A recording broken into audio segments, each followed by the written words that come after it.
النادي الأهلي بيكثف جهوده عشان يتعاقد مع مصطفى محمد لمدة موسم واحد على سبيل الإعارة. اون سبورت ذاعت إن اللاعب محمود حمدي الونش مضى مع النادي الأهلي 3 سنين.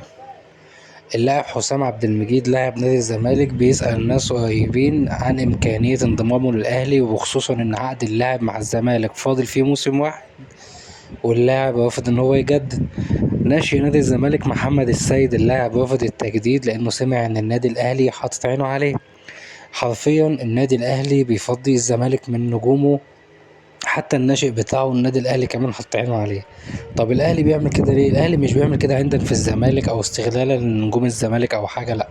الأهلي داخل على بالبلدي كده مع داخل كأس عالم أندية، هيبقى فيه دوري أبطال أفريقيا، عندك دوري شغال. النادي الاهلي لازم يعمل اسكواد يخش ينافس بيه في كاس العالم، عشان كده بيعمل الصفقات دي كلها. هتقولي اشمعنى من نادي الزمالك؟ هقولك النادي الاهلي موقفه قانوني، وده عرض وطلب. لعيبه مش هتجدد، عرضنا عليهم وافقوا، خلصنا معاهم.